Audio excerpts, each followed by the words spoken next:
E quando a vida tiver terminado aqui na terra, a última oração sido feita,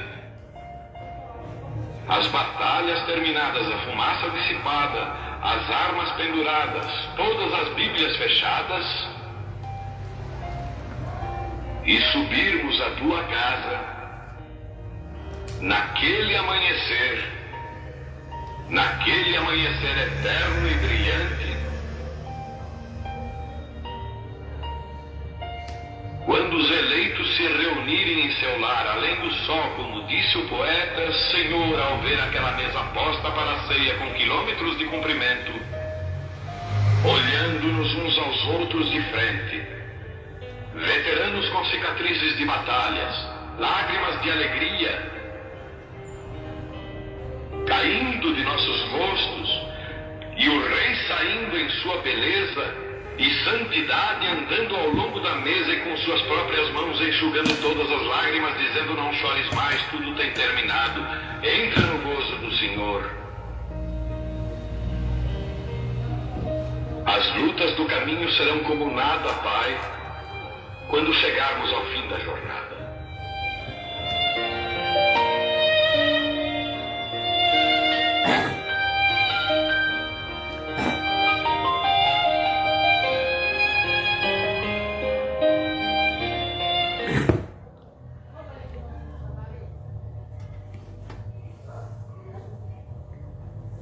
Amém. Graças a Deus. Deus abençoe a igreja. Deus abençoe os irmãos que estarão ouvindo essa transmissão. Estamos dando mais o início de um culto de pregação da palavra, direto do Tabernáculo Grana de Araxá. Ministério está escrito. Vamos meditar um pouco na palavra, nas Escrituras, para que possamos sermos abençoados. Amém? Graças a Deus. Vamos tomar as Escrituras no livro de Efésios. Livro de Efésios. Carta epístola de Paulo, apóstolo Paulo aos Efésios, capítulo 1, versículo 11.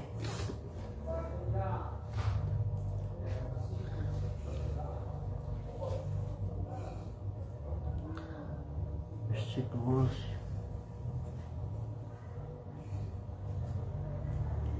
Tomar aqui 3 versículos. Aos Efésios, capítulo 1, versículo 11.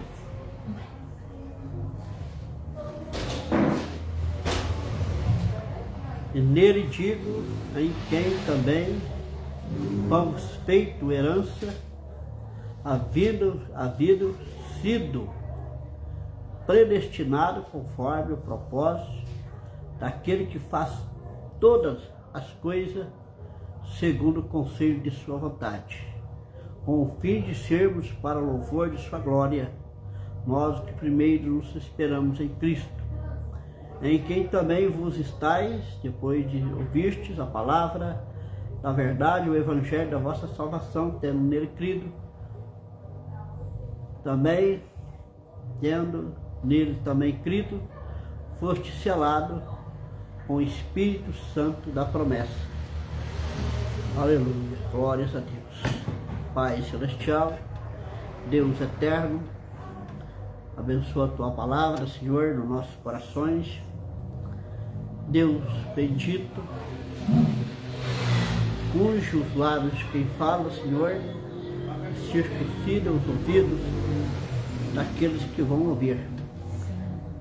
Que possamos ser assim abençoados.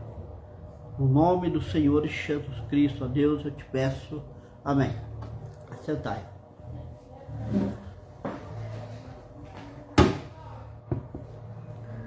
Vamos tomar a mensagem, o livro da mensagem, princípio e fim da dispensação gentílica. Princípio e fim da dispensação gentílica, parágrafo 53. Parágrafo 53.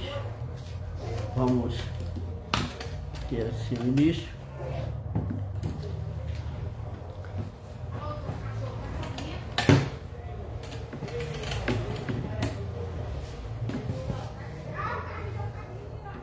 É muito importante que nós tomamos a mensagem das Escrituras para o nosso ensinamento, porque a Bíblia e a mensagem nos revela todas as coisas.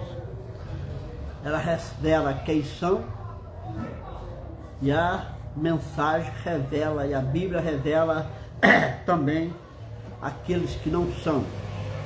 Ela mostra os eleitos e mostra também aqueles que não são eleitos. Agora, se nós queremos saber se nós somos eleitos ou não, é só nós examinar a nossa vida com a palavra, com a mensagem.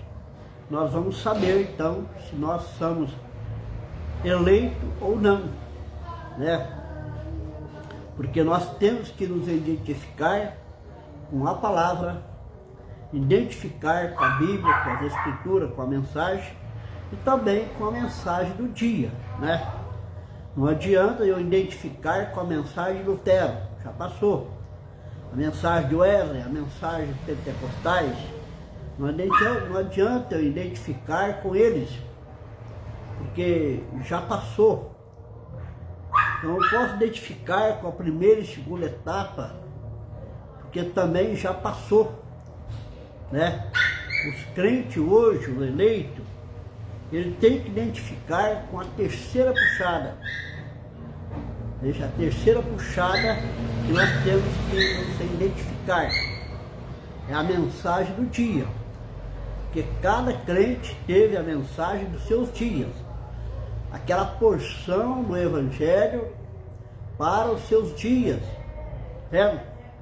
Então o que passou é maná de ontem. Então assim está apodrecido, porque é o maná de ontem. Então nós temos que comer o maná de hoje. E o maná de hoje está além do véu, no lugar santíssimo, está na panela dourada. Ali está o maná do dia, é o qual nós temos que alimentar. Esse maná do dia está na terceira puxada, Em Apocalipse 10, de 1 ao 11, está o maná do dia. O nosso maná do dia hoje é Apocalipse 10, de 8 ao 11. Esse é o maná que nós estamos nos alimentando, certo? Veja, vamos tomar aqui, onde o profeta começa a dizer: alguém pode ficar bem próximo a você e ver coisas que você não pode ver. Uma pessoa próxima uma da outra. Aonde? Dentro da igreja, dentro da mensagem, lendo a Bíblia, dentro da igreja, ouvindo a mensagem. Deus pode falar com um e não falar com o outro. Um pode ver e o outro não ver. O profeta está mostrando isso. Eu estava numa congregação, quando eu estava saindo da primeira etapa, a primeira e segunda puxada, que eu comecei então a sair dali. E eu nem sequer sabia nada sobre a terceira puxada. Não sabia nada com respeito a isso. Estava ali na primeira e segunda puxada. Estava naquele dia daquela reunião.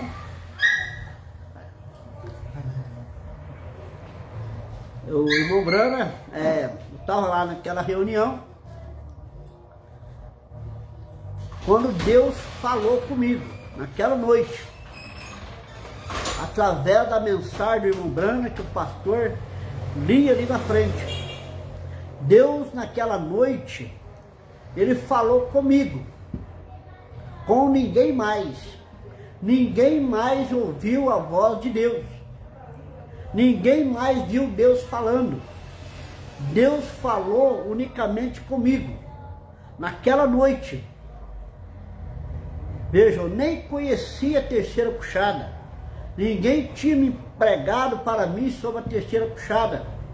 Eu não sabia nada sobre isso. Não sabia nada sobre os trovões revelados. Não sabia. Mas Deus veio diretamente para mim e falou comigo.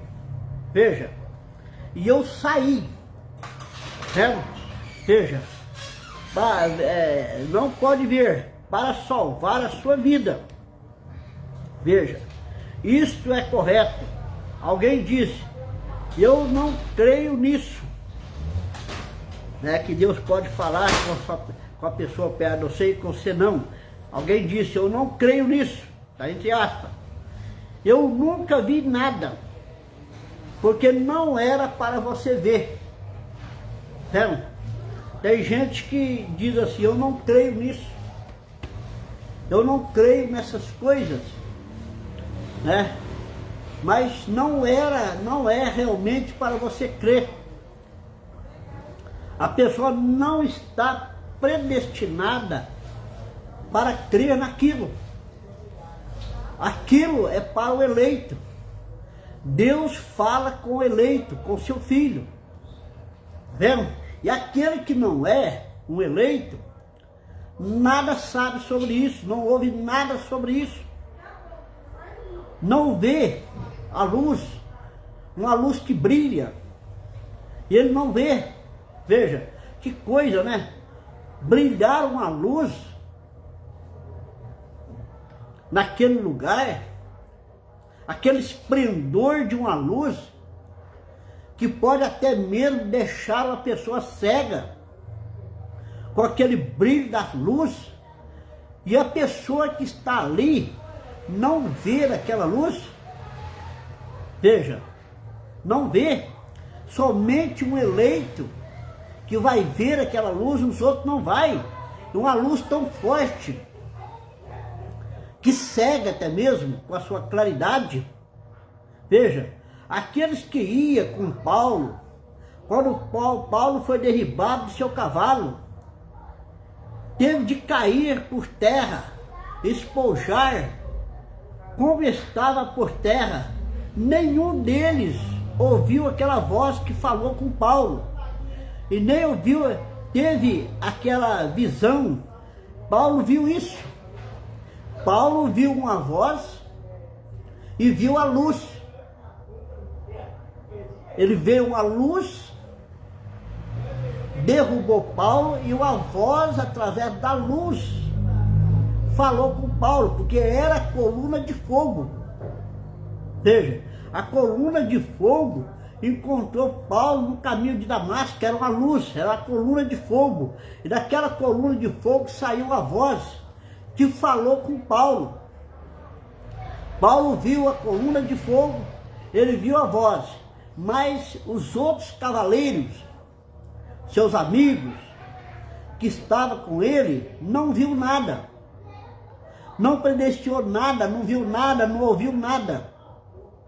E Paulo cai por terra ali, cego, sendo preciso de guiar pelas mãos, que aquela luz era tão forte, que cegou-lhe os olhos, e os outros nem sequer viu. Que coisa! Está vendo como que é Deus? Deus manifesta uma pessoa, fala com ela, e a outra nem fica sabendo. Veja que coisa, né? Isso é uma coisa de nós admirar. Como que Deus age. Veja, Deus pode falar com a pessoa e com o outro não. Nenhum deles viu aquela estrela que cruzou cada observatório, a não ser os magos. Agora observe, naquele tempo, quando Jesus Cristo nasceu, veja, ali tinha 3 magos da terra dos orientais, quando eles observavam os astros, as estrelas, eles viam aquela luz. Agora, observe, naquele tempo, não existia só esses 3 reis magos, que eram os astrólogos, que observavam os astros, o céu, as estrelas. Não era só eles, tinha mais lá. Eles olharam para cima e viu aquela estrela, mas ninguém viu. Observe que eles estavam, cada um em seu país. Eles não estavam juntos, tudo num lugar só, não. Eles não estavam naquele lugar junto. Um estava num lugar, talvez um da Índia, outro da África, outro por ali, né? Viu aquela estrela, cada um em seu lugar. E os outros astrólogos ali não viram nada. E eles seguiram aquela estrela. E aquela estrela dirigiu eles para Belém, para Nazaré, né? Onde ele nasceu, para Nazaré, né? Dirigiu eles para ali. Eles encontraram um com o outro em Jerusalém. Lá eles encontraram um com o outro, né? Daí que um falou para o outro: eu vi aquela estrela. O outro: eu também vi. Eu também vi aquela estrela, eu vim seguindo ela. Mas eles queriam saber aonde tinha nascido o rei dos judeus, aonde ele tinha nascido. Veja, aquela estrela guiou eles para a manjedoura. Está vendo que coisa? Como que é maravilhoso a maneira que Deus trabalha com os seus.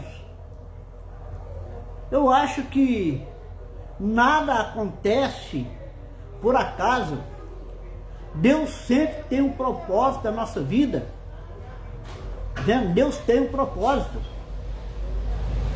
Que coisa! Isso é maravilhoso. Saber que Deus tem um propósito para nós, para nos mostrar. Agora observe agora. Em Apocalipse 10, de 8 a 11, aqui há uma luz que brilha, há uma voz, veja, há uma luz, a luz do dia, a luz da hora que nós estamos vivendo. Apocalipse 10, de 8 a 11, a mensagem de João comendo o livrinho, reprofetizando outra vez. Essa é a luz do dia, é a voz do dia, é a revelação do dia. E tanta gente com a mensagem na mão, com as escrituras na mão, e não pode ver, nem falando com eles, nem procurando mostrar. Eles não podem ver essa voz, essa luz do dia. Tá vendo? Porque Deus predestinou um povo, uma igreja eleita, para ouvir a voz do dia, para ouvir a voz do dia. Deus não predestinou a todos. Uns são os predestinados para a vida eterna e o outro para o desprezo eterno. Está vendo isso? Cada um é predestinado. Deus trata com os predestinados. Deus está falando com o povo que crê. Deus fala hoje com crente. Deus não fala com incrédulo. Deus não fala com incrédulo. Deus fala com crente. É isso que Deus fala. Tá vendo? Deus não pode falar com o incrédulo, porque ele não vai crer mesmo, não adianta. Tá vendo? Muitas coisas dessa maneira, Deus designou certas pessoas para verem, e outras não pode ver. Estou lendo o profeta.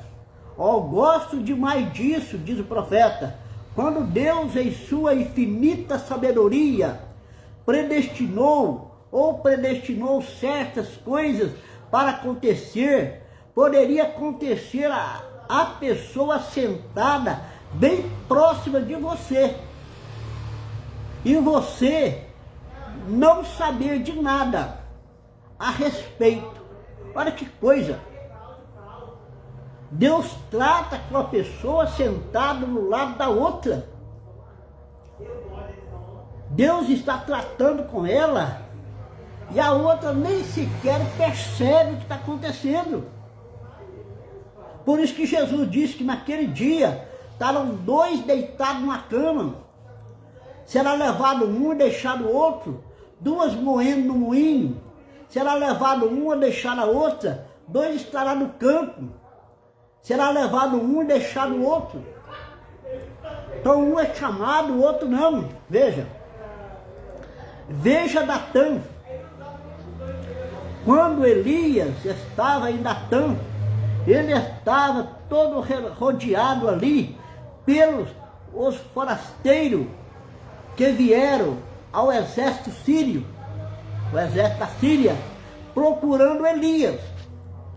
Veja, o exército da Síria tinha vindo a Israel para procurar Elias. Ele estava caçando Elias. Ele queria, ou talvez matar Elias, ou extinguir com Elias. Por quê? Algo estava acontecendo com eles. Quando eles planejavam um ataque a Israel, para ir para Israel fazer um ataque, quando eles iam, Israel já estava esperando eles. Já estava protegido esperando eles. E eles eram derrotados. Da outra vez eles faziam a mesma coisa. Israel já estava protegido lá, derrotava eles. E logo eles disseram, olha, tem um espia aqui no nosso meio. Quando nós vamos para atacar Israel, ele vai lá e conta para eles o que está acontecendo. E eles ficam nos esperando. Tem um espia aqui no nosso meio. Certo? Tem uma pessoa aqui que está nos traindo, levando essa mensagem para lá. Veja, ele está então. Aí ele disse assim, não, Senhor, não tem ninguém aqui levando mensagem para lá, não. É Elias. Quando o Senhor pensa na sua cama, o que o Senhor vai fazer? Deus já sabe disso. E ele mostra o seu profeta Elias. E o profeta Elias fala com Israel. Está vendo? É Elias, o profeta, que anuncia a Israel o que você pensa na sua cama. Tá vendo? Ele fica sabendo de tudo. E o rei então vão procurar Elias. Vão acabar com ele. Tá? Isso está nos atrapalhando. Entendeu? O profeta, pois, quando eles começaram a verificar que todas as vezes que o exército, que sírios, vinha até Israel para guerrear, ora, os israelitas preparavam emboscada para eles. Veja, eles não tinham sucesso contra Israel, porque tinha um profeta em Israel. Veja, eles tinham um profeta que guardava Israel, que protegia Israel. Um Deus que tudo sabe. E assim o rei da Síria os convocou, disse, agora, espere um minuto. Quem é por nós? E quem é por Israel? Tentando achar que tinha alguém ali que estava traindo ele. Disse, alguém em meu grupo é um espião que está indo dizer a Israel exatamente aonde nós estamos indo, pois eles estão sempre ali esperando por nós. Veja,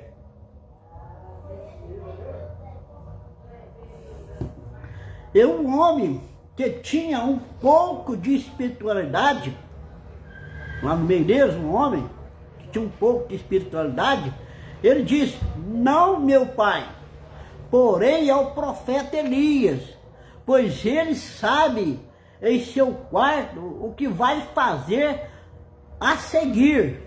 Olha, ele sabe. O profeta Elias sabe. Veja, quando os poderes atômicos começarem a estremecer, eu estou feliz que a palavra de Deus tem nos dito aonde ir, e corra para a rocha, Cristo Jesus.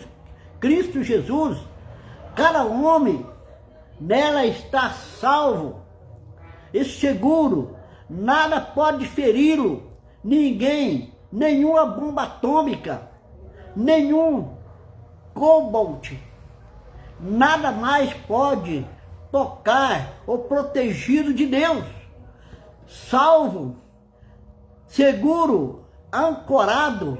Que maravilha, esperança que temos em Cristo. Veja, nós estamos aí num tempo de guerra,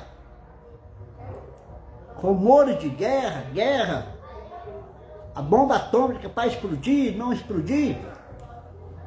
Logo lá que nós pensamos que vai acabar tudo, o negócio dá uma pausa, já começa a esfriar.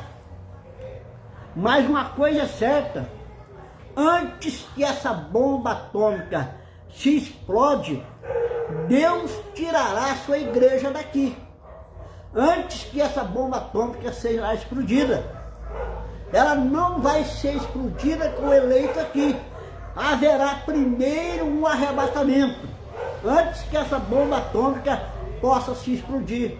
Porque Deus cuida do seu povo, da sua igreja. Veja, Deus nos tirará daqui antes que isso vai explodir. Está vendo isso?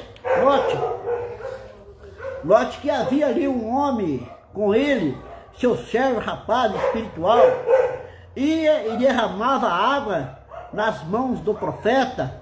Uma grande posição ele tinha. Porém, quando ele viu o exército sírio completamente em volta de Datã, tinha todos encurralados, ele disse: meu pai, olha lá, que grandes números, estamos cercados. Esse era o jovem que andava com o profeta, era Gesmim, que andava com o profeta. Quando observa que aquele jovem viu, Deus permitiu para ele ver aquele exército da Síria ali, rodeado. Ele falou: nós estamos perdidos. Esse grande exército, nós não somos nada, nós estamos perdidos. Ele não sabia o que fazer. Nós estamos encurralados. Veja, agora, isso é o natural. Quando tudo parece dar errado, apontando o seu dedo para você, dizendo isso, aquilo, e o médico diz que você não pode ficar bom, assim por diante, isso é simplesmente as coisas natural para você pensar: que coisa, isso é o meu fim. Veja, quando tudo está contra você, você não tem mais recurso, você está numa emboscada. As coisas fizeram emboscada para você, você está ali perdido. Você acha que não tem mais solução. Uma hora difícil da vida é a hora que Deus entra em cena. Muitas das vezes Deus nos deixa sucumbir por um determinado tempo para nos provar.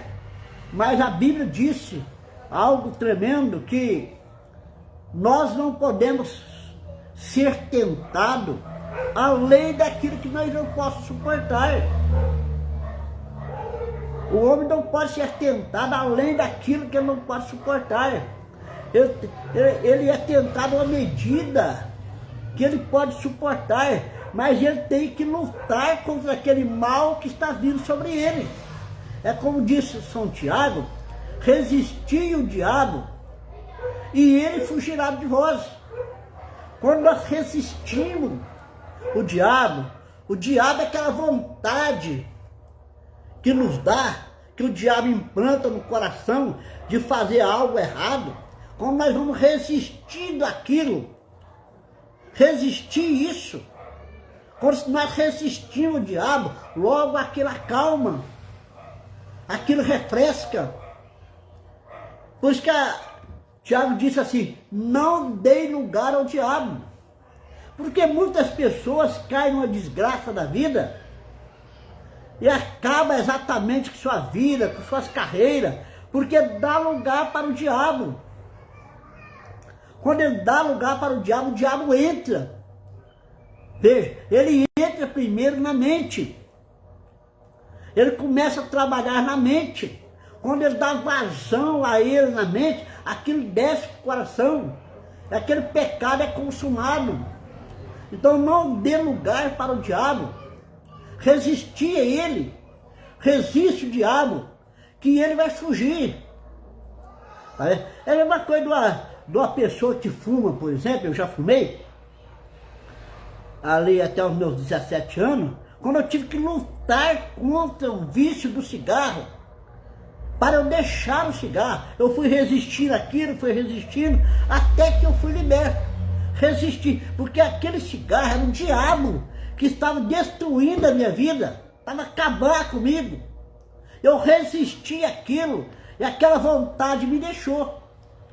Tá vendo? E aquilo, você parece que nunca fumou mais.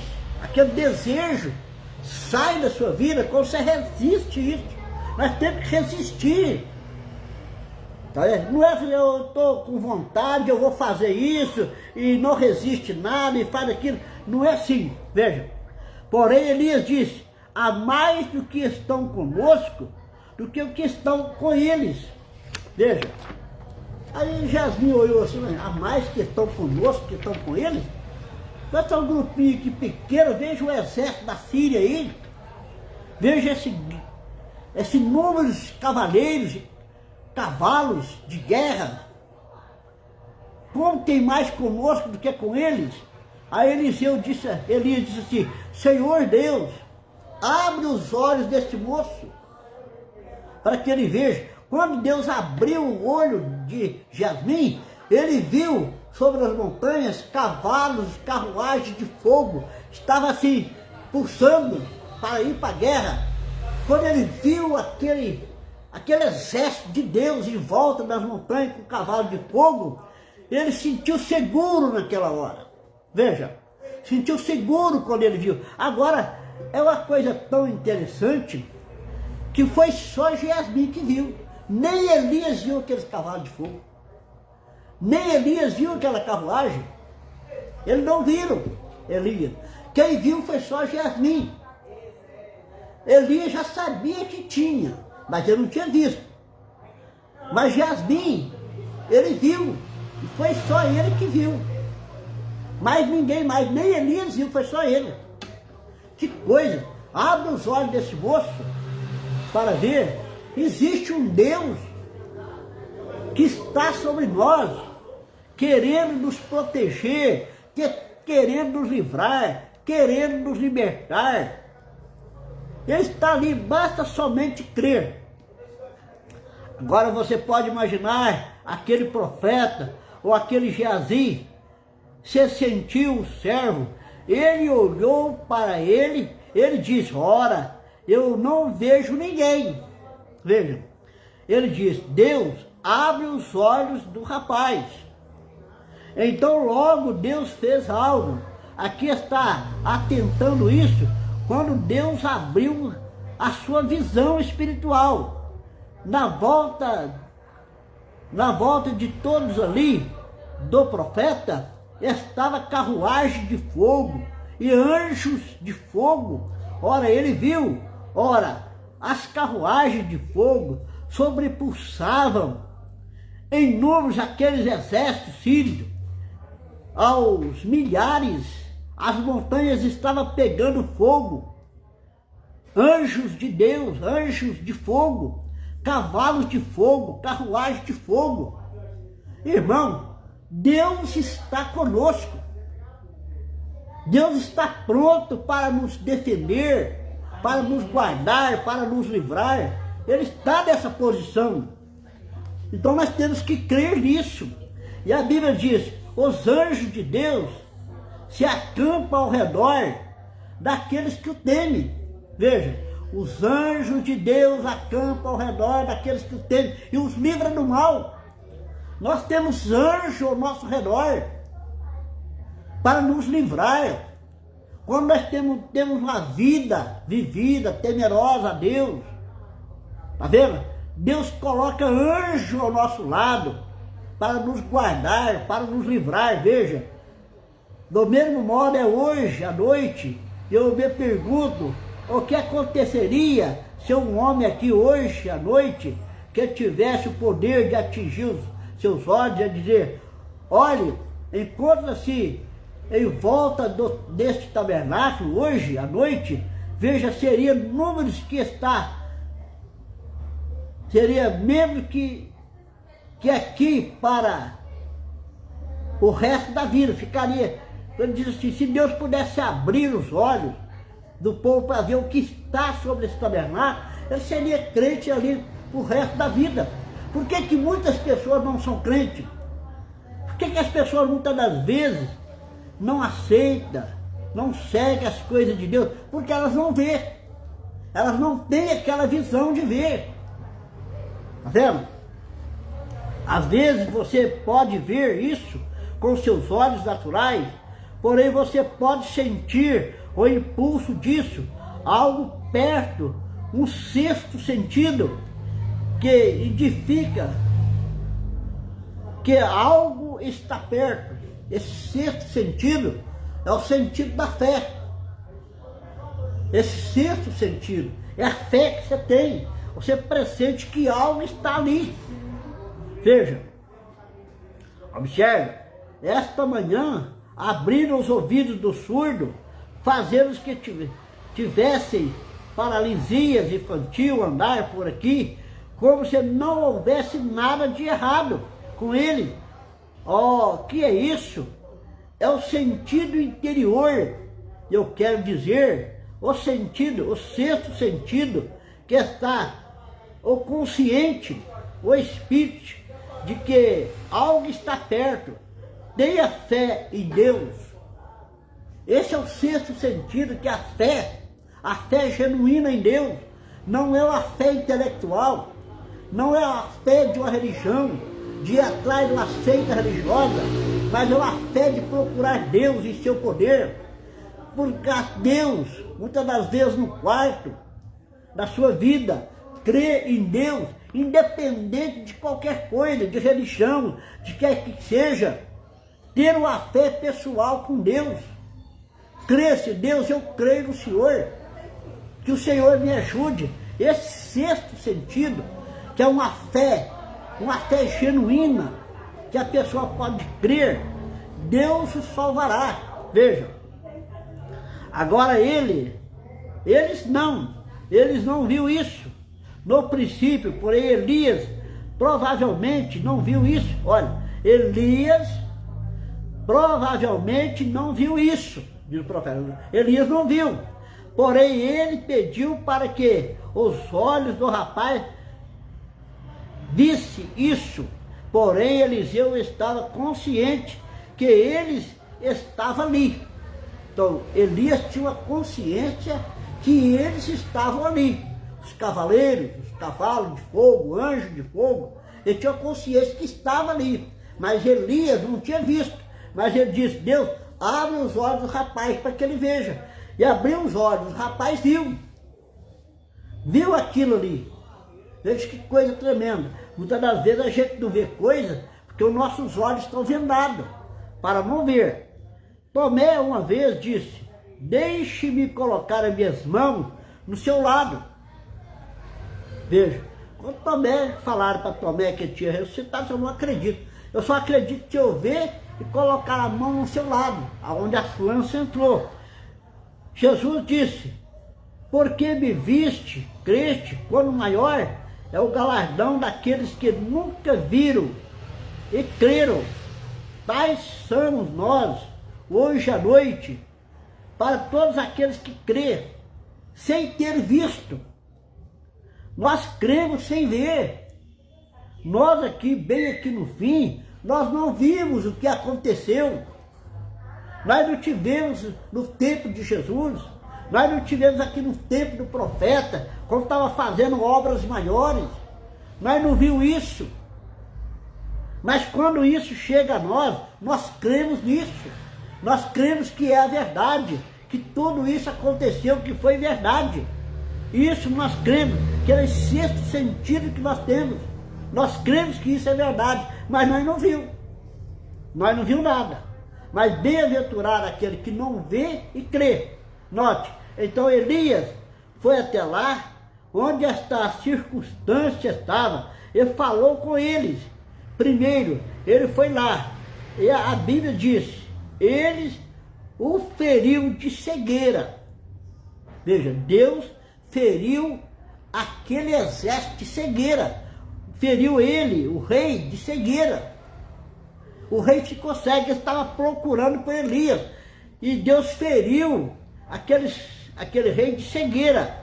Cegueira, e foi até ele. Cada um tinha visão perfeita. Que eu saiba, porém, as escrituras dizem que eles estavam cegos. Veja, eles ficaram cegos, não puderam ver Jesus, ver Elias. O exército ficou cego, o rei que estava ali ficou cego, veja, procurando Elias, mas não achava. Elias estava ali bem perto deles e eles não achavam. Um pequeno companheiro, alguma noite atrás, disse para mim, se você for um homem de Deus, torne-me, fira-me de cegueira. Um homem desafiando o profeta. Se o senhor é um homem de Deus, né? Faz com que eu fique cego. Eu disse, você já está cego. Está vendo? Está vendo? Já está cego. Aquele homem já estava cego. Não queria que fosse ferido ainda mais de cegueira. Note. E ele foi lá, até onde estava aquela grande circunstância, estava essa grande coisa que estava. Ele disse, vocês procuram por Elias? Olha, o próprio Elias falando com o rei. Você procura por Elias? Você está procurando Elias? Vem cá, eu vou te levar até ele. O próprio Elias. Veja, disse sim, disse, venha, siga-me. E eu os levarei exatamente. Elias disse, isso é para eles. Eles estavam cegos. Com respeito ao quê? Eles estavam cegos para o fato que esse era o profeta de Deus. Eles não viram. Agora observe. Quanta gente que foram guiados pelo irmão Brana, no tempo do irmão Brana, ali na primeira e segunda puxada, quando essa mensagem estava indo ali para os Estados Unidos, quanta gente guiado pelo profeta e não conheceu o profeta, não viram quem era o profeta, não viram Deus no profeta, e muitas das vezes guiado pelo profeta, mas não viram que ele era o profeta. Para eles ele era simplesmente um pregador, mais um pastor, mais um evangelista. Eles não viam que era um profeta. Ele estava cego com respeito ao profeta. Veja, eles viam o homem, mas não viam o ministério profético que estava no homem. É uma cegueira. Quando a pessoa não pode ver, que não pode presenciar quem é aquela pessoa, ser identificado, ter a revelação de quem ela é, principalmente quando é um profeta, é um homem de Deus. Aquela pessoa não vê, ela é cega, ela não pode ver. Veja, eles estavam cegos para isso, eles os guiou diretamente para uma emboscada. Elias guiou eles exatamente para uma emboscada, novamente disse, venha e eu lhe mostrarei Elias. E era Elias os levando ali. Era Elias que estava levando eles. Veja, quando eles olhavam em volta, descobriram que eles estavam cercados em volta, o rei disse: meu pai, eu devo feri-lo. Veja, eu devo feri-lo. Fala aqui, eu devo feri-lo, porque não sabe nada, eu tenho que ferir ele. Mas Deus não fez isso. Ele disse: tomarei você um prisioneiro, eu feriria. Poderia fazer isso. Estava nas mãos dele. O rei estava na mão de Elias. Poderia fazer o que quisesse com ele. Poderia tornar ele um prisioneiro, colocar ele no calabouço. Poderia ter matado ele. Que o rei, o inimigo, estava na mão dele. Agora observe isso aqui. Disse: dai-lhe algo para comer. Olha, em vez dele matar aquele rei, prisionar ele, machucar ele, ele disse: dai-lhe algo para comer. Oferecer comida para o seu adversário, para o seu inimigo. Veja, para comer. Envia-os de volta ao seu país. Dá-lhe o que comer, alimenta ele e manda ele de volta para o seu país. Eu não quero matar ele, eu não quero prisionar ele. Eu quero que ele seja alimentado e volta ele para o seu país. Ele era um inimigo. Era inimigo deles. Estava nas mãos dele. Quantas vezes Saul esteve na mão de Davi? Davi não fez nada com ele. Davi nunca feriu Saul. Ele poderia fazer, mas nunca fez. Veja que coisa. Isso estava na mão deles. Agora, ele disse assim: dá-lhe o que comer. O rei da Síria, né? Envia ele novamente ao seu país. Aí o profeta diz assim: essa é a maneira de terminar a guerra. Veja, é a maneira de terminar a guerra. Ceda aos seus direitos. A maneira de vencer uma guerra é ceder os direitos. Não adianta nós querer brigar, debater. Isso não chega a lugar nenhum. Eu estou aqui com tantos anos de mensagem, Deus contando a primeira puxada, uns 50 anos, que eu ouço esse profeta. Eu nunca vi uma pessoa vencer uma discussão, discutir e vencer, brigar e vencer. Eu nunca vi isso. Em lugar nenhum se vence com briga, com ódio, com contenda, com palavrões, até mesmo na política. Ninguém vence o outro. Brigar é perder tempo. Na política, até mesmo na religião. Veja, no futebol, ninguém vence ninguém. Eu cheguei à conclusão que todas as vezes que eu quis debater, lutar contra a pessoa, querer que aquela pessoa entendesse, tentar explicar para aquela pessoa, e ela discutindo comigo, nós nunca chegamos a lugar nenhum. Nunca. Nunca chegamos, ninguém venceu ninguém. Não adianta, veja. Então, a melhor maneira que tem é ceder os direitos. Você tem razão?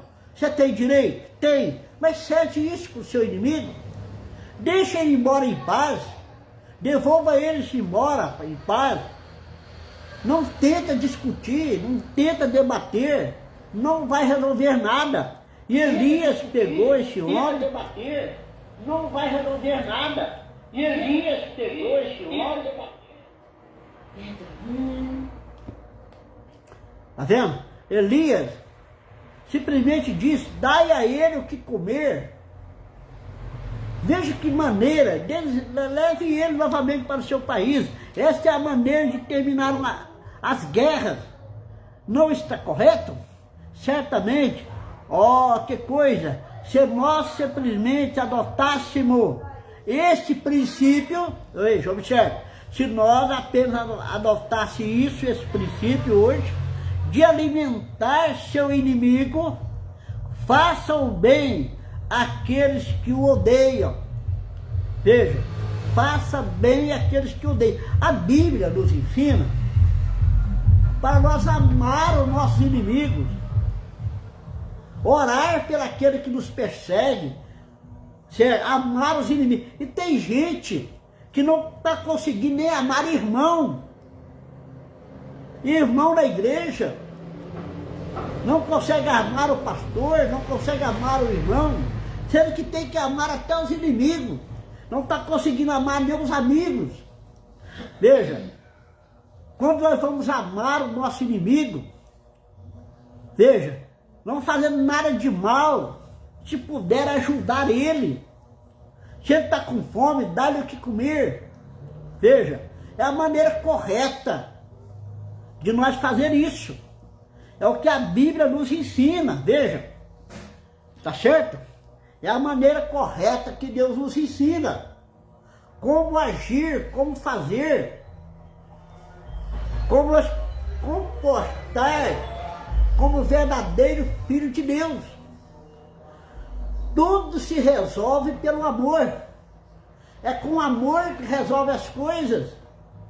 Nunca com violência, nunca com briga, nunca com contenda. Não se resolve. Nós temos que lidar com amor. Não adianta. E nós vamos viver na nossa vida. Nós vamos vivendo e aprendendo. Nós vamos aprendendo com as escrituras, com o profeta, com as coisas da vida. Nós vamos aprendendo essas coisas. Como agir. Como fazer as coisas certas. Eu acho que um crente, um filho de Deus, ele não pode ter um inimigo. Ele não tem um inimigo. Apesar que as pessoas o têm nós como inimigo. As pessoas nos têm como inimigo, mas nós não temos ninguém como inimigo. A Bíblia disse assim: se possível fora, tenha paz com todos. Agora observe o que foi a palavra. Se possível fora, tenha paz com todos. Mas muitas das vezes não é possível ter paz com todos. Certo? Que as pessoas muitas das vezes nos odeiam. Não gostam de nós por certo tipo de razão. Mas não é que ela não gosta de mim, que eu não vou gostar dela. Não é que ela me tem como inimigo, que eu vou ser inimigo dela. Não. Está vendo isso? Se possível fora. Tem condição para você? Tenha paz com todos. Para que discutir? Para que se tornar inimigo? Para que se dividir com aquela pessoa que muitas das vezes vive na sua casa, é seu amigo? Fazer mal para ele, para quê? Não ter essa necessidade. É melhor nós amar a todos, considerar a todos. Esse é o propósito do verdadeiro cristão. É a posição do verdadeiro crente. É viver a vida amando até mesmo os inimigos. Veja, quando Jesus estava na cruz, eles o mataram na cruz. O que Jesus falou? Pai, perdoa-os, porque eles não sabem o que fazem. Jesus perdoou eles. Jesus disse: Pai, perdoa eles. Jesus clamou por eles. Jesus rogou por eles ali na cruz. E muitas das vezes a pessoa é nosso inimigo, nós temos que orar por ele, pedir para que Deus ajude ele. Tá vendo? Não ficar falando mal dele, mas orar para que Deus ajude ele. Isso é o propósito do verdadeiro crente. Amém? Vamos terminar aqui. Nossa mensagem termina aqui, né? Daqui para frente é outro assunto, né? Mas que Deus possa nos abençoar, todos aqueles que estão nos assistindo, né? Certo? O irmão Valci Santana e outros tá aí. Tem muita gente que está assistindo, mas não notifica, né? Eu sei disso. Tem muita gente que está nos assistindo, mas não quer notificar. o Sérgio Braga também está nos assistindo. Deus te abençoe, Sérgio, né? Deus te abençoe, né? Irmão Valci e outros que muitas das vezes nos assiste, mas não notifica, não quer ser notificado, mas Deus te abençoe a si mesmo. Mesmo você assistindo, não notificando, você tem seu direito. Deus te abençoe, Deus te dê graça, Deus possa te abençoar grandemente. Você que nos assistiu, ou você que vai nos assistir, eu creio que muitos vão ouvir esse vídeo, né? Que possa ser assim também abençoado, amém? Deus te abençoe, irmão Valci, Deus te abençoe, um abraço, meu irmão, né? Muito bom ter o senhor aqui, um abraço pelo senhor, Deus te abençoe, o senhor e sua família, sua esposa, né? Veja, Deus possa ajudar o senhor muito, né? Vamos ver aqui, o irmão Dionísio também, né? Pessoa está nos assistindo, o irmão Dionísio. Deus te abençoe, irmão Dionísio. Abençoe o senhor, a família, né? Seus filhos, sua esposa. Deus te dê força também, irmão Dionísio. Deus te abençoe e Deus te ajude por estar conosco até agora, né? Deus abençoe. Que Deus possa nos ajudar e nos dar força para vencer. Amém? Deus abençoe. Até semana que vem, se Deus nos permitir. Nós vamos estar aqui novamente trazendo essa mensagem, porque tudo vem de Deus, né? Se Deus não permitir, não tem jeito, né? Deus nos abençoe, Deus dê graça para cada um de vocês, que nós possamos ter força para prosseguir, amém? Deus abençoe.